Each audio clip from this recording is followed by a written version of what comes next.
Spoilers for the Magnus archives through Season 4 and first-time listener number 11. Content warning for general corruption-related horror. Mainly bugs. There's a good deal of bugs in this one. Anyways, enjoy Swallowtail's continued descent into the corruption.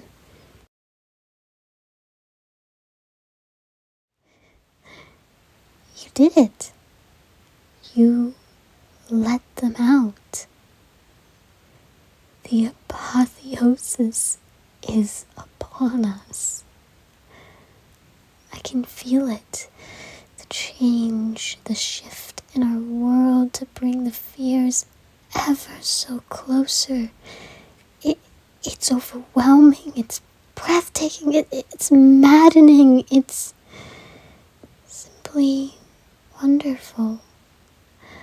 Where before there was a faint melody, now sings to me a loving song, and yet I crave its true symphony.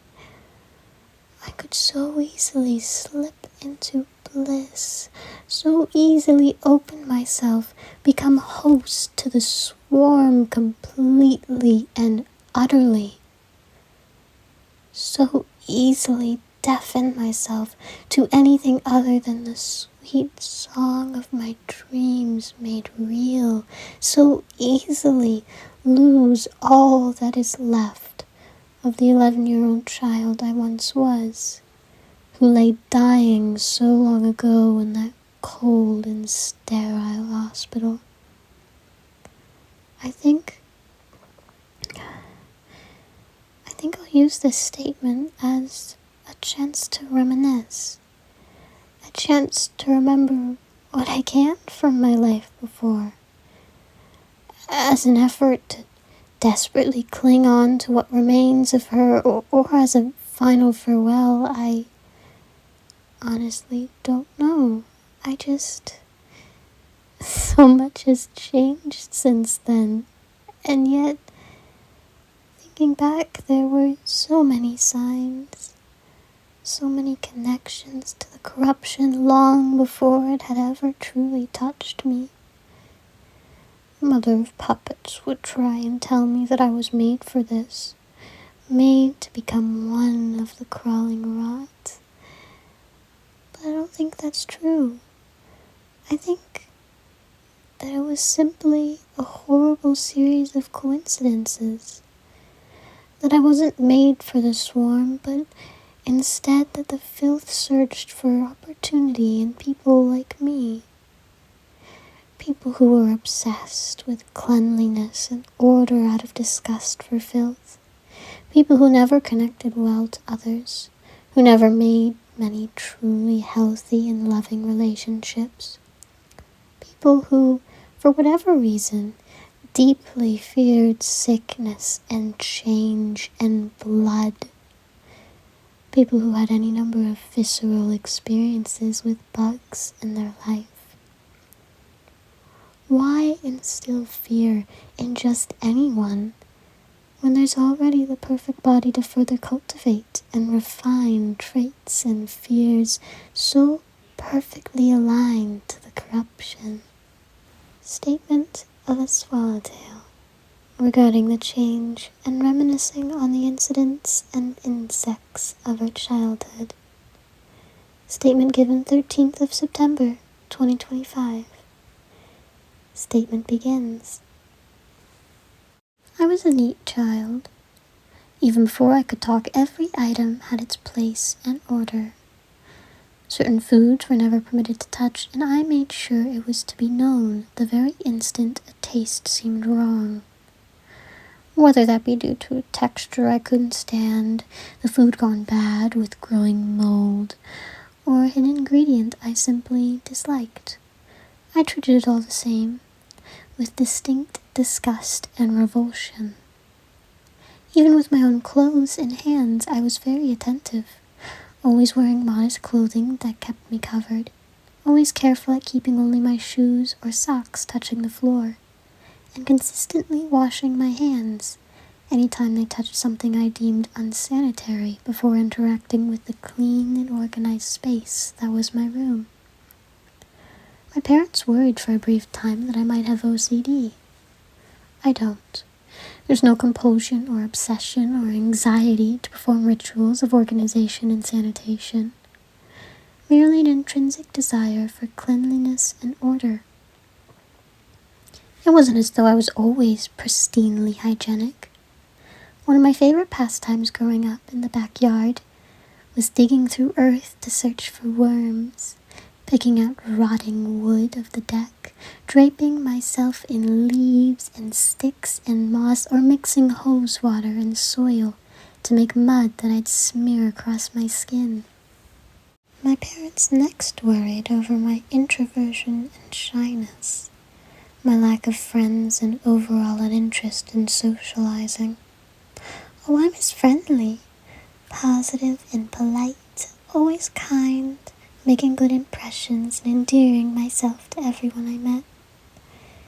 But never anything much deeper. I never sought people out, never went searching for that deeper human connection. As you well know, the earth and nature itself was more than enough connection for me. More than enough. People would come to me with their hand extended in friendship, and I would respond with simple surface-level pleasantries. Girls would let me into their little groups and cliques, yet I always would exist along its edges. Boys would tolerate me or develop crushes, mistaking my friendliness and kindness for something deeper.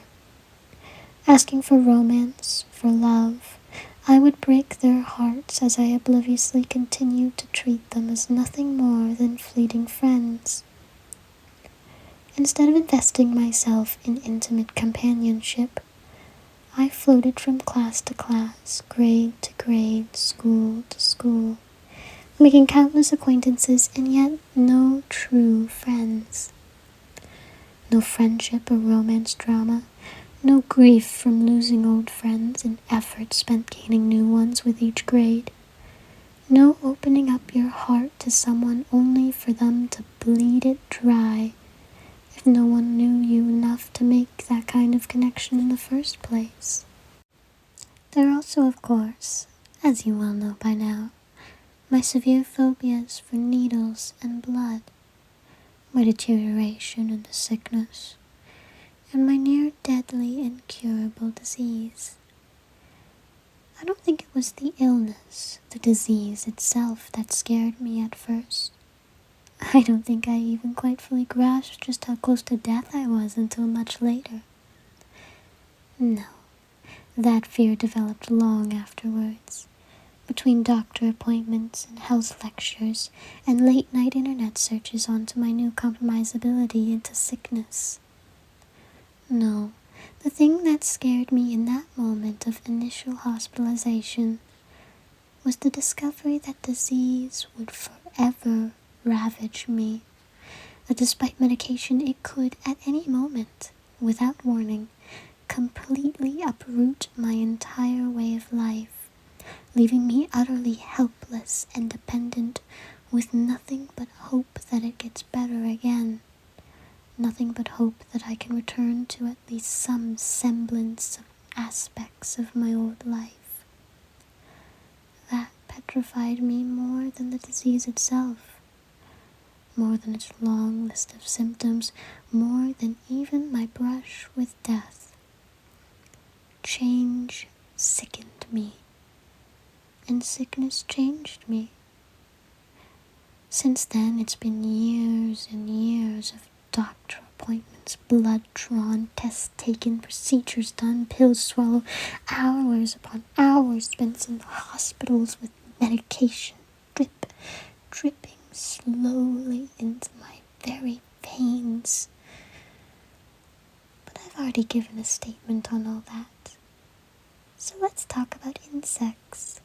My interactions with bugs were relatively normal before my hospitalization, before my death.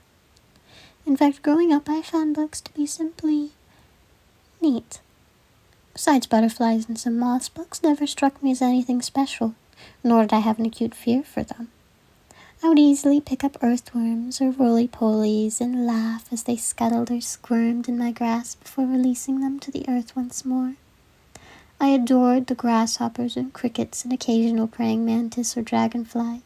Smile at the ants and beetles and cicadas and bees and ladybugs. Why, I ambivalently watched, if not admired, just about all the various bugs I would come across. Unfortunately for me, this didn't remain the case for long. In my childhood home, my bedroom was the only room with access to the attic. Ironic thinking back now. No, there were never wasps in my attic. But there were cockroaches. Oh, so many cockroaches. And not small roaches either.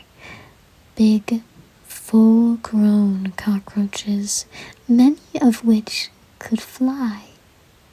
Actually, it was quite rare for me to see a roach any smaller in length than one of my child-sized fingers. They would crawl down from the attic door, scurrying across my ceiling and walls before reaching the floor, scuttling and scrambling as they festered, infecting and dirtying my sanctuary I kept so clean and orderly. Surprisingly, though, very few of the cockroaches that entered my room from the attic were anything close to spry or lively. In actuality, the majority of cockroaches that invaded my bedroom came to die. My family nicknamed it the death room due to the sheer number of cockroaches that would scuttle into my room and perish. Well, truthfully, it was really my nickname for the room. My family simply went along with it. It seemed that whenever a roach grew old and knew its time had come, it would scamper and fumble out of the festering shadows from wherever it once hid, on dying limbs, to me. Like a pilgrim to a dying field, like a sacrifice to an altar, a martyr to its God. There was no God, though. I was a child made afraid by the noxious invasion to my sacred space from insects seeking to decay and rot before me as they died. For this I rarely granted them a swift death, too scared to come near enough to touch them, to squish their bodies into oblivion with my own hands or feet. I instead utilized cups. If I was lucky, I could retrieve the roach spray, slowing them down enough so as to cover them in a cup and wait for them to succumb to the poison.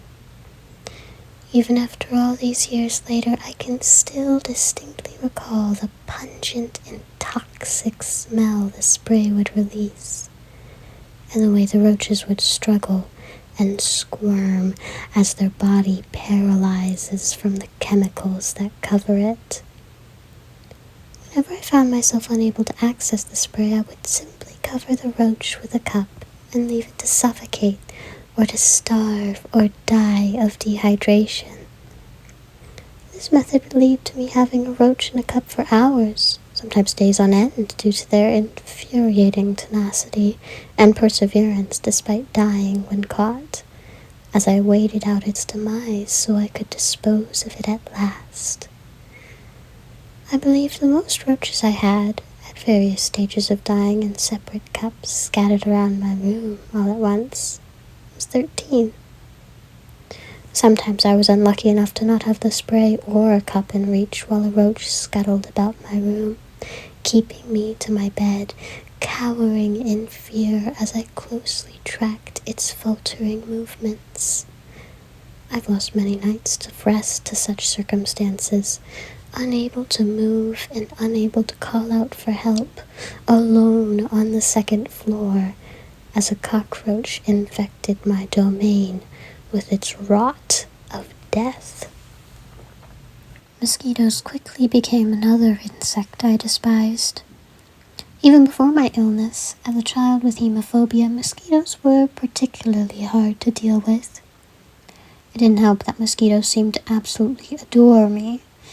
Despite excessive bug spray and full body coverage, any day I went outside to play with the other kids, I would always come home with the most bites.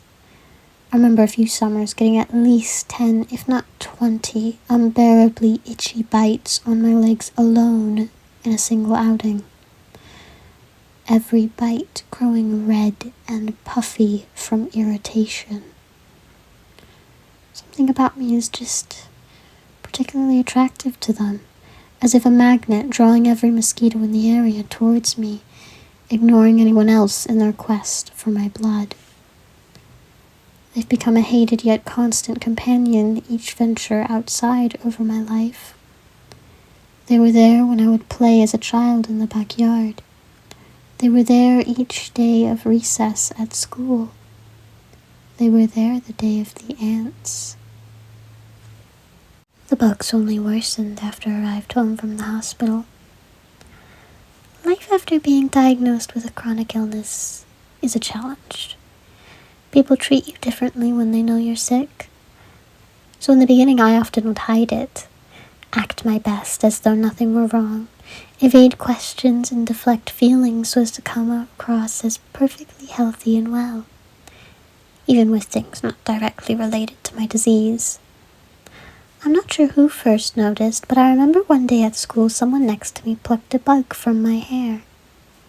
They brushed it off, talking about how annoying the bugs outside were this time of year, and wished me well.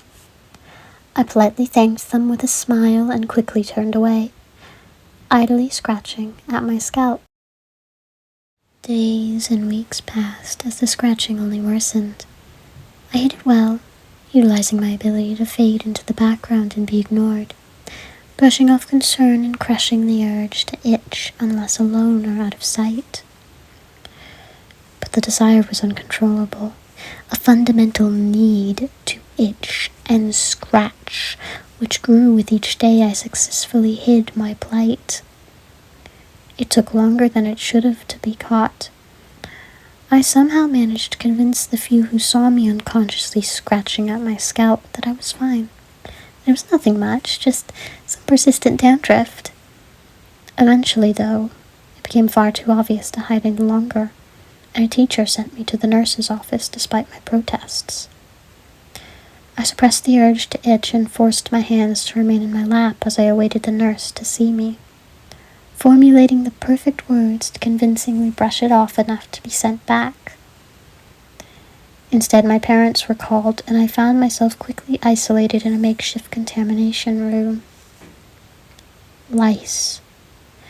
My head was crawling and writhing with lice.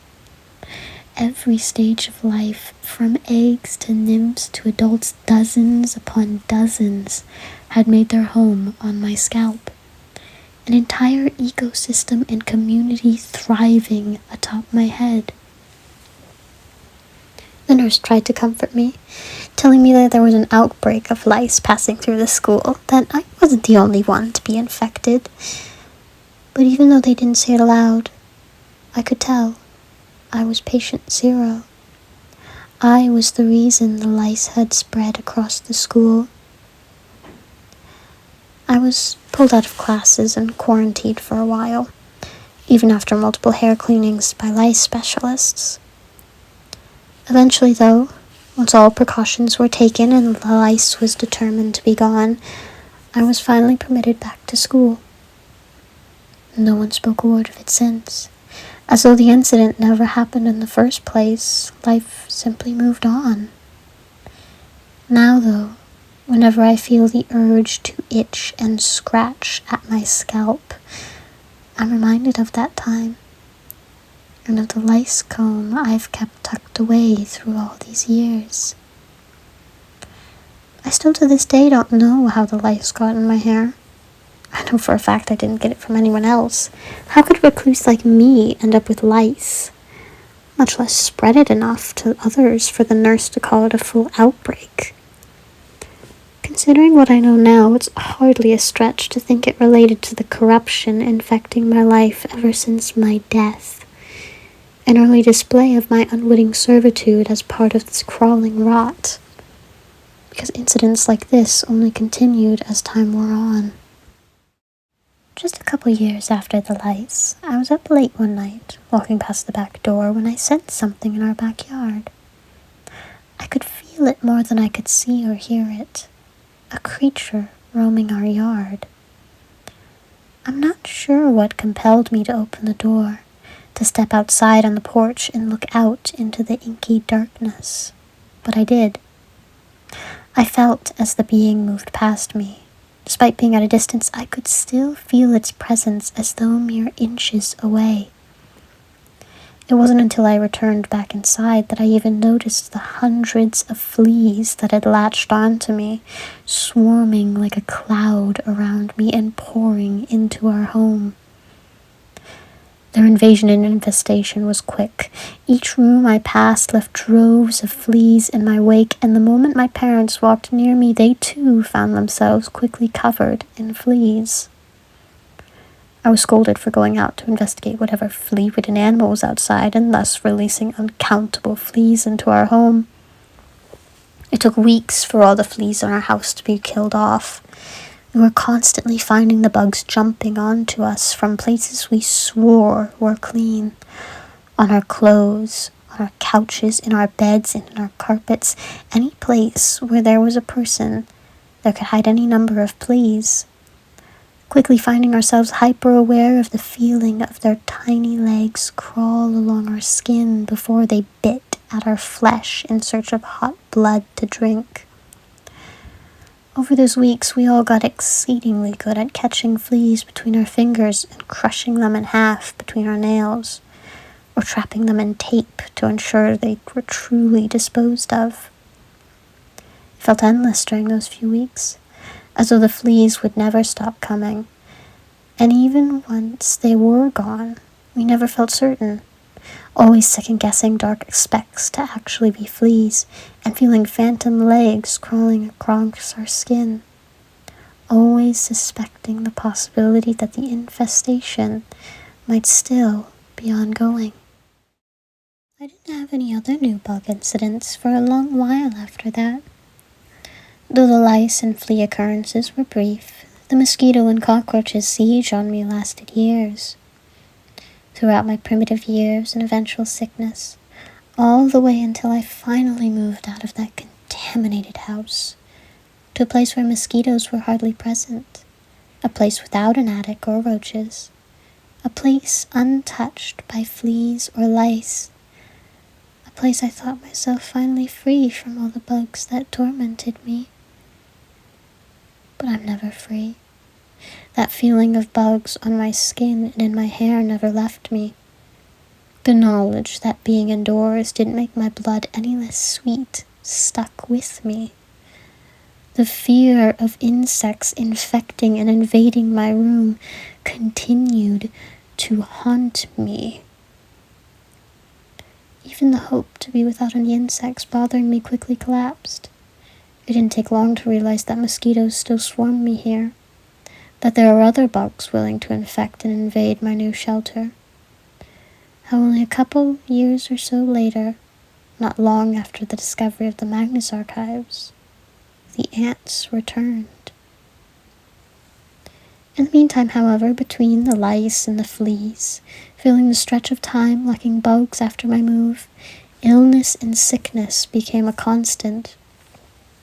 Doctor visits never seemed to end, as one problem arose hardly long after another began to barely heal, even granting me an entire new disease to pair ever so lovely with my first.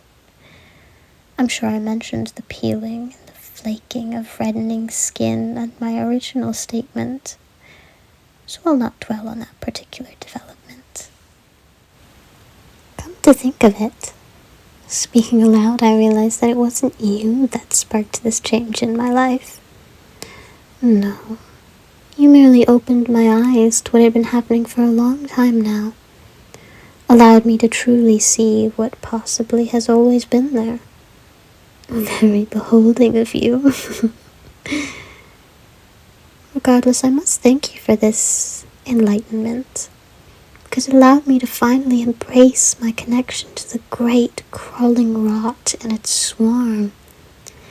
You allowed me to show its beauty to others, to finally find an ease to my perpetual deterioration through gifting its sickness and pain elsewhere, to finally truly heal. I don't mind the bugs anymore. I don't mind the blood or the disease. I don't mind the looks of pity or disgust others give. I don't mind the filth. I can't fear it anymore. After all, everything rots and decays eventually. To corrupt is to change, and to change is the essence of entropy, and nothing escapes entropy. This too shall rot. So what matters if we embrace our corruption? For I think I've corrupted beyond repair. What would I even be without the corruption? Without its song and its love and its fear keeping me alive? It's been so long since it first whispered into my mind and sunk into my blood.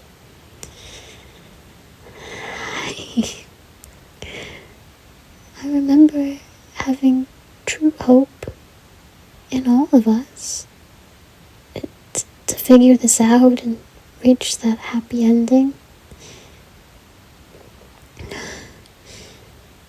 That hope is tainted now, infected and riddled with some of the most toxic of things.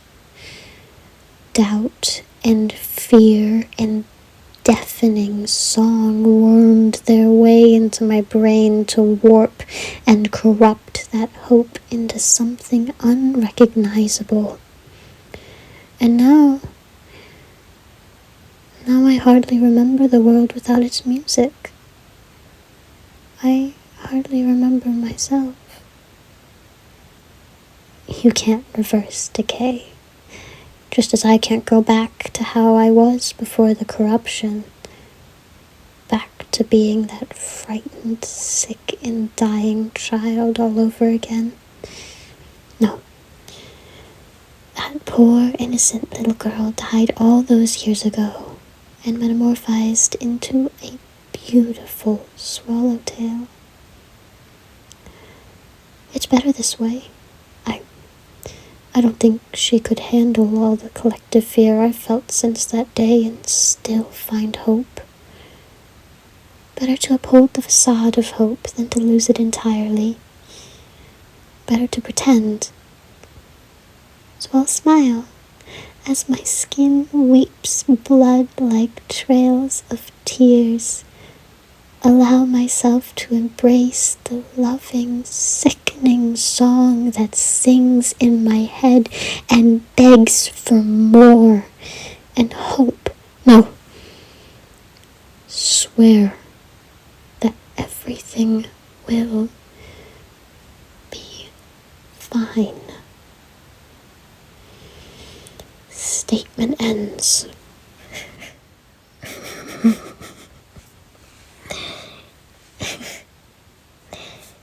Apologies, I lost myself for a moment there. My, isn't that song beautiful? You do hear it, don't you? You must be the one to sing the fears to us in the first place. Don't lose your optimism or hope. If you fall too far into doubt, you risk closing doors that might previously have been opened. Or, I suppose in this case it would be the other way around. Maybe that's a poor metaphor. Forget about that. What I truly mean is, wear a smile, dear friend. Don't focus on all that wretched despair. Focus on happy things instead. Goodness, like how long this statement has been. Time sure flies when you're having fun. I hope it was fun for you at least. If not, from one Lepidetra to another, can you pretend it was for me? Even if the smile is false, it at the very least is still a smile.